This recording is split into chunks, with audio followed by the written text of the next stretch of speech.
नमस्कार, बहुत स्वागत है आपका न्यूज 18 के डिजिटल प्लेटफॉर्म पर। मैं हूं आपके साथ अंशिका पाठक।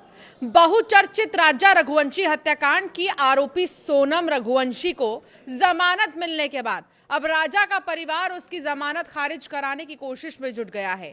इसे लेकर राजा के भाई विपिन ने शिलांग के वकील से बात की है और हाईकोर्ट में जमानत रद्द कराने की प्रक्रिया भी शुरू कर दी है। वकील ने उनसे संबंधित दस्तावेज भेज दिए हैं, जिन पर साइन करवाने के बाद दोबारा वापस भेजे जाएंगे। लेकिन सवाल यह है कि आखिर सोनम को जमानत कैसे हुई, आखिर सोनम रिहा कैसे हो रही है, आखिर सोनम पर इतना बड़ा आरोप है लेकिन फिर भी उसको कैसे जमानत मिल रही है। सवाल यह भी है कि क्या पुलिस की एक गलती की वजह से सोनम को जमानत मिल रही है, क्या सोनम के अपराध को नहीं साबित किया जा सका, इसी वजह से उसे जमानत मिल रही है। फिलहाल कोर्ट ने शर्तों के साथ सोनम की जमानत की बात कही है। वो शर्त क्या है और सोनम को जमानत किस आधार पर मिली है, वो आपको इस वीडियो में बताएंगे, ध्यान से सुनिएगा। दरअसल इंदौर के ट्रांसपोर्ट कारोबारी राजा रघुवंशी के हनीमून पर ले जाकर उन्हीं की पत्नी सोनम रघुवंशी ने अन्य लोगों के साथ मिलकर हत्या कर दी थी। इस मामले में शिलांग पुलिस ने सोनम सहित 5 आरोपियों को गिरफ्तार भी किया था। इसके बाद 3 और लोगों को सबूत मिटाने के आरोप में पकड़ा गया, सभी को जेल भेज दिया गया था। वहां से पहले 3 आरोपियों को जमानत मिल गई थी, तो वहीं सोमवार को सोनम को भी कोर्ट से जमानत मिल गई है। सोनम को जमानत मिलने के बाद से ही राजा के परिवार में गुस्सा है। सचिन परिवार को इस फैसले पर भरोसा ही नहीं हो रहा। जमानत के बाद परिवार ने सोनम के भाई और माता पिता पर भी गंभीर आरोप लगाए हैं।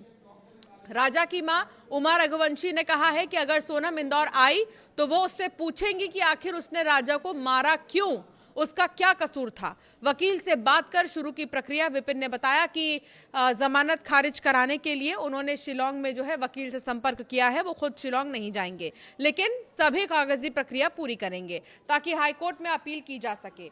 वकील ने उनसे जुड़े दस्तावेज भेज भी दिए हैं।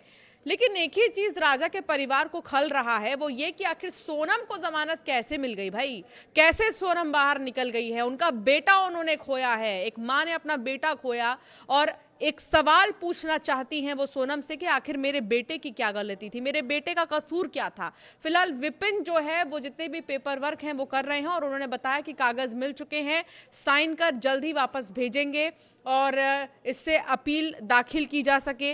उन्होंने कहा कि इस प्रक्रिया में करीब 1 हफ्ते का समय लग सकता है। राजा रघुवंशी की सोनम से शादी इसी साल पिछले साल हुई थी, 2025 में 11 मई को हुई थी। सोनम रघुवंशी और राजा 21 मई को हनीमून मनाने के लिए मेघालय के शिलांग गए थे, जहां 23 मई को हनीमून के दौरान लापता हो गए।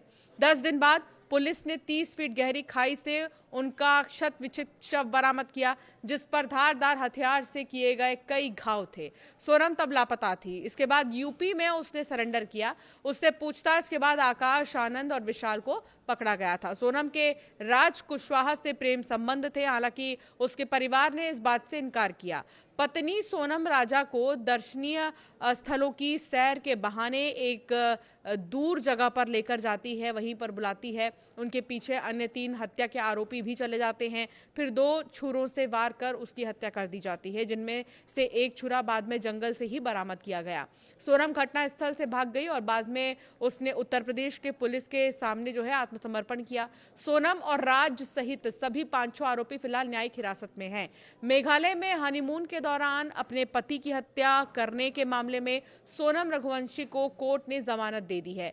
जानकारी ये मिल रही है कि सोनम को शायद एक टाइपिंग गलती के कारण जमानत मिली है, जबकि इससे पहले उसकी जमानत 3 बार खारिज हो चुकी थी। कई बार जमानत याचिका डाली गई थी, लेकिन वो जमानत याचिका खारिज हो गई थी। लेकिन इस बार सोनम को जमानत मिल गई। राजा रघुवंशी की हत्या के बाद जो पहली जो रिपोर्ट दर्ज की गई थी, जिसे एफआईआर कहा जाता है, उसमें बीएनएस की धारा 403(1) का उल्लेख किया गया था, जबकि बीएनएस जिसने 1 जुलाई 2024 को भारतीय दंड संहिता आईपीसी की जगह ली है, उसमें धारा 403(1) जैसी कोई धारा ही नहीं है। जैसे 144 आपको याद होगा, धारा 144 लग गया है, कहीं भी लड़ाई होती थी तो कहते थे धारा 144 लग चुका है, अब वो 163 हो चुका है।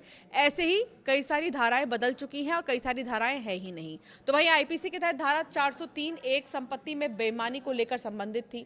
अदालत ने इस गलती को लेकर कहा कि गिरफ्तारी के कारणों की सूचना को सरसरी तौर पर देखने से पता चलता है कि याचिकाकर्ता को बीएनएस की धारा 103 एक के तहत अपराध के बारे में सूचित नहीं किया गया था। हालांकि ये तर्क दिया गया कि ये एक टाइपिंग गलती हो सकती है, फिर भी ऐसी गलती सभी दस्तावेजों में नहीं हो सकती। इसके साथ ही पूर्वी खासी हिल्स जिला अदालत ने पाया है कि सोनम रघुवंशी से संबंधित सभी दस्तावेजों में गिरफ्तारी के औचित्य की चेकलिस्ट, गिरफ्तारी मेमो, निरीक्षण मेमो, गिरफ्तार व्यक्ति के अधिकारों की सूचना, केस डायरी का सारांश, जिन भी धाराओं के तहत किया गया उसको लेकर किसी भी दस्तावेज में याचिकाकर्ता को यह सूचित नहीं किया गया कि उसे बीएनएस की धारा 103 के तहत अपराध के लिए गिरफ्तार किया गया है।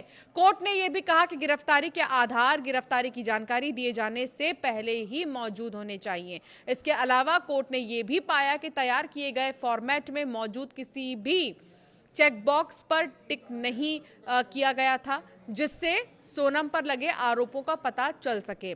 इसके अलावा कोर्ट ने आगे ये भी पाया है कि रिकॉर्ड में ऐसा कुछ भी मौजूद नहीं था जिससे ये साबित हो सके कि जब सोनम को पहली बार गाजीपुर की कोर्ट में पेश किया गया था तब उसकी तरफ से कोई वकील मौजूद था। अगर वकील होता तो ये आपत्ति पहले ही उठाई जा सकती थी।